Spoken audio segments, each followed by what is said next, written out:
رحمة في قلوبهم بالمؤمنين ليزدادوا إيمانا مع إيمانهم ولله جنود السماوات والأرض وكان الله عليما حكيما. قال رب اشرح لي صدري ويسر لي أمري واحلل عقدة من لساني يفقهوا قولي.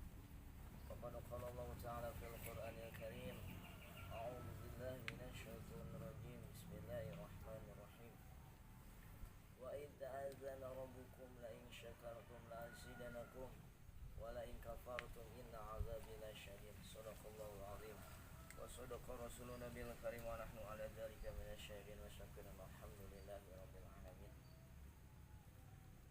Para pendengar, para penonton, alhamdulillah puji dan syukur kepada Allah Subhanahu wa taala yang dimana pada hari ini kita berada di puasa Ramadan yang hari ke-18. Mudah-mudahan puasa Ramadan kali ini kita dimuliakan, kita diberi kelancaran oleh Allah Subhanahu wa taala. Puasa kan dibagi tiga periode. Periode pertama yaitu periode 1 sampai 10 itu hari dimana hari rahmah. 1 sampai 10 itu adalah hari kasih sayang Allah kepada kita. Hari 11 sampai 20 adalah hari pengampunan bagi kita. Dari 20 sampai seterusnya sampai selesai itu hari dimana diangkatkannya kita, dibebaskan dari api neraka. Amin ya Allah ya Rabbal alamin. Mudah-mudahan sisa-sisa Ramadan ini dapat kita selesaikan, dapat kita manfaatkan dan tidak terbuang sia-sia, karena waktu kita ini sangatlah cepat berakhir Ramadan ini. Para hadirin rahimakumullah, esok di hari kiamat tidak akan beranjak kedua kaki seorang hamba sebelum dia ditanya tentang 4 persoalan. Kata Rasulullah SAW bersabda, la tazulu qadama abdin yaumal qiyamah an as'alu an arba'ah. Tidak akan beranjak kedua kaki seorang hamba apabila dia sebelum dia ditanya tentang 4 persoalan. Pertama, an umurihi, yang pertama umur, yang kedua wa an jasadihi, yang ketiga wa an ilmihi, yang keempat wa an malihi. Yang pertama wa an umurihi fima ablahu, yang pertama dipakai apa umurnya. Ini yang sangat mengerikan. Dari umur sejak balik sampai kita nanti meninggal itu dipertanyakan. Dari mulai balik, akhir balik, ciri-ciri balik menurut kitab Safinah itu ada 3. Pertama, sempurna umur 15 tahun dari perempuan dan laki-laki. Yang kedua, ihtilam. Ihtilam ini apa? Mimpi basah. Yang ketiga, tidaknya umur 9 tahun. Ciri-ciri balik. Jadi seseorang akan mendapatkan buku amal, buku nanti rapot yang akan disampaikan kepada Allah itu sejak manusia ini sudah akil balik. Jadi umur kita dihitung di akil balik sampai meninggal itu dipertanyakan oleh Allah.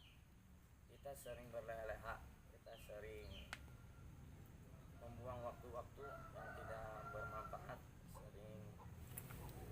sering sekali mengabaikan keutamaan ketaatan. Kita memanfaatkan waktu kita karena waktu ini disebutkan dalam surah Al-Hasri bahwa tidaklah rugi kecuali orang-orang yang beriman dan beramal soleh. Sebelum waktu kita termakan usia oleh waktu kita meninggal, marilah kita manfaatkan waktu kita ini dengan beriman kepada Allah dan selalu beramal soleh. kedua, apa yang ditanyakan, wa'an jasadihi fima ablahu, jasad kita dipakai apa selama kita hidup di dunia. Kita dipertanyakan jasad kita,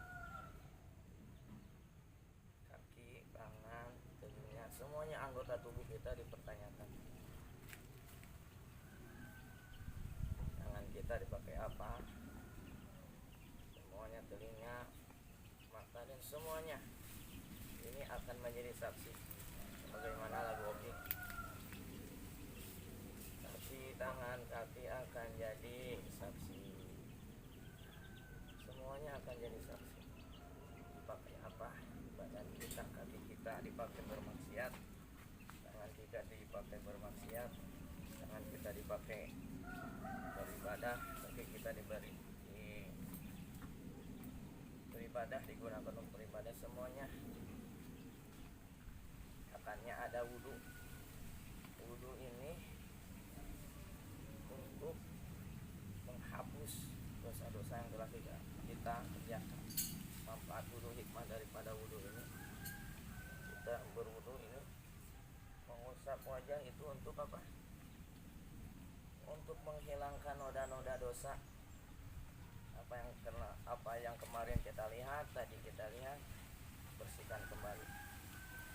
Tangan kita yang sering bermaksiat atau di HP atau apa jahil kepada orang, ini tangan ketika kita hendak wudu kita berdoa, Allahumma fad yadaya mimma asika kuliah, Allahumma fad yadaya, ya Allah jagalah kedua tanganku, fad yadaya mimma asika kuliah, dari segala kemaksiatan kepadamu. Dan doanya seperti itu. Makanya hikmah berwudu itu, hikmah sholat itu, kita ini dibersihkan kembali oleh Allah Subhanahu wa ta'ala dari segala macam dosa. Jasad kita manfaatkan, kaki kita, pikiran kita, mata kita, hidung kita, mulut kita dijaga, kita manfaatkan untuk beramal soleh. Yang ketiga, wan ilmihi, untuk apa ilmunya? Kita mencari ilmu untuk apa? Dan dipergunakan untuk apa ilmu? Ilmu yang wajib kita cari adalah ilmu fardhu ain, terutama ilmu agama, itu ilmu keislaman, ilmu keimanan, ilmu ihsan. Itu harus kita cari, harus kita gali. Nanti dipertanyakan, selama hidup di dunia kamu ini ngapain saja? Yang punya ilmu, apakah ilmunya digunakan? Ataukah ilmunya membodohi orang lain hanya karena dunia semata? Tentu saja itu nanti akan dipertanyakan oleh Allah Subhanahu wa ta'ala. Yang keempat yang akan dipertanyakan itu adalah wa'an malihi, hartanya dari mana dan dibelanjakan kemana. Ada 3 kategori orang di sini. Orang ini belanja, orang ini mendapatkan harta dengan cara halal, tapi dibelanjakan dengan hal yang haram. Ada pula orang yang mencarinya halal, orang yang mencarinya haram, tapi dibelanjakan kepada yang haram. Kedua kategori ini celaka. Yang ketiga yang selamat, orang yang mendapatkannya halal dan dibelanjakan pun halal. Contoh, orang yang membelanjakannya, mencarinya halal dan belanjakannya haram. Kita capek kerja di pabrik, kita kerja sehari semalam, tapi kita tiap malam depo buat judi online. Nah, benar mencarinya dari kerja hasil keringat sendiri, malamnya malah depok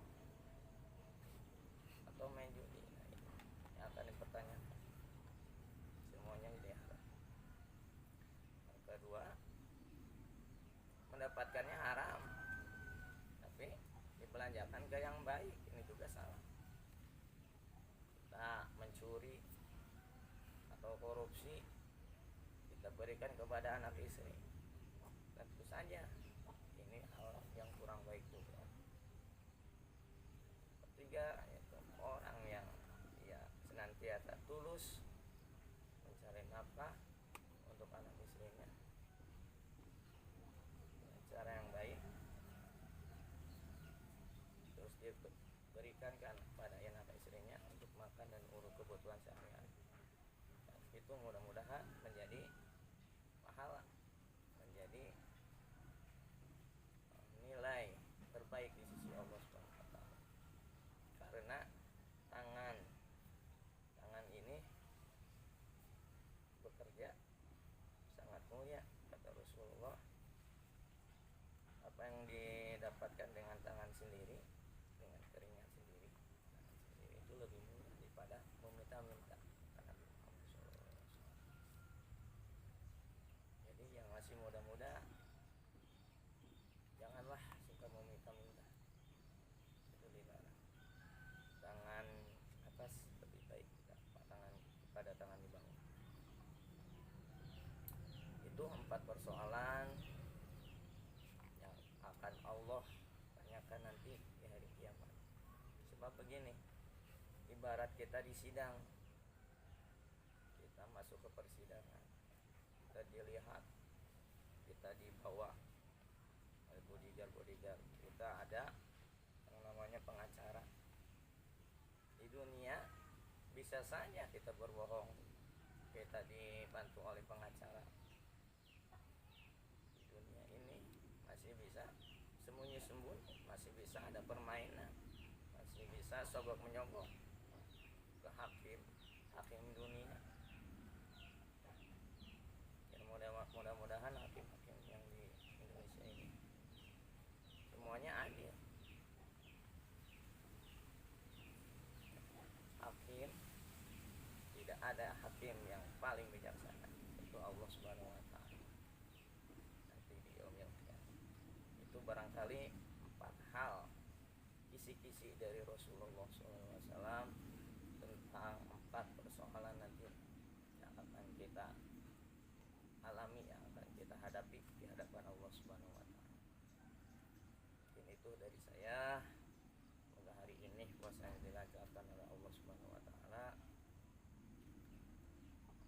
Oh ya, sebelum saya akhiri, tolong tonton sampai akhir dan subscribe kembali.